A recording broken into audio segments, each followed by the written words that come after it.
এটা অতি আচৰিত ঘটনা যোৱাকালি হৈছে। গুৱাহাটীত যেতিয়া বানপানীত নিমজ্জিত হৈ আছে সেইখিনি সময়ত মুখ্যমন্ত্ৰীৰ নতুনকৈ বনোৱা সচিবালয়, যিটো গৃহক লোকসেৱা ভৱন বুলি কোৱা হয়, লোকসেৱা ভৱনৰ আলোচনা কক্ষত বিজেপি দলে তেওঁলোকৰ মিত্ৰ দলসমূহক বাদ দি নিজৰ এখন গোপন বৈঠক কৰিছে আৰু যিখনত অন্য ৰাজনৈতিক দলক কেনেকৈ পৰাস্ত কৰিব পাৰে ইয়াৰ ৰণকৌশল হ'ল বুলি তেওঁলোকৰ বিভিন্ন মন্ত্ৰী বিধায়কৰ আমি সোশ্যাল মিডিয়াৰ যোগে প্ৰমাণ পাইছোঁ।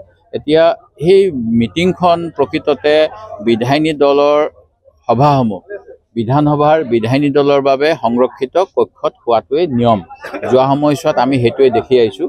কংগ্ৰেছ দলৰ বিধায়িনী বৈঠকো যেতিয়া শাসনত আমি থাকোঁ, আমাৰ বিধায়িনী দলৰ বৈঠক মুখ্যমন্ত্ৰীৰ সচিবালয়ত হোৱা নাছিল। আমাৰ বৈঠক হৈছিল অসম বিধানসভাৰ বিধায়িনী কক্ষত।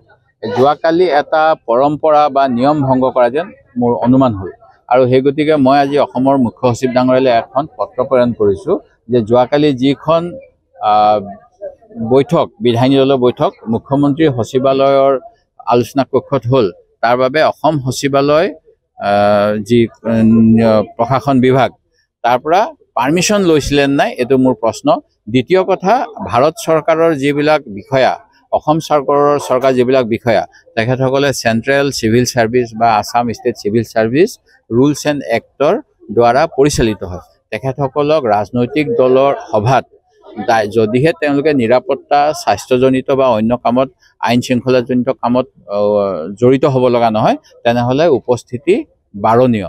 কিন্তু যোৱাকালিৰ সভাখনত মই দেখা পোৱা যেন লাগিছে অসমৰ IS বা SCS বিষয়াসকলে তাত অংশগ্ৰহণ কৰিছে। এইটো নিশ্চিতভাৱে যিটো আমি কওঁ যে প্ৰশাসন যন্ত্ৰ নিৰপেক্ষ হ'ব লাগে, নিৰপেক্ষতাৰ ওপৰত এটা কলা দাগ আৰু সেই গতিকে এনেকুৱা হৈছিল নেকি সেই কথাটো অসম চৰকাৰৰ জনসংযোগ বিভাগৰ মাধ্যমেৰে আমাৰ মনৰ খুদনি আঁতৰাবলৈ স্পষ্ট কৰিবলৈ, আৰু যদি হৈছে তাৰ ভৱিষ্যতে যাতে নহয় তাৰো সতৰ্কবাণী দিবলৈ মই মুখ্য সচিবলৈ ইতিমধ্যে পত্ৰ প্ৰেৰণ কৰিছোঁ।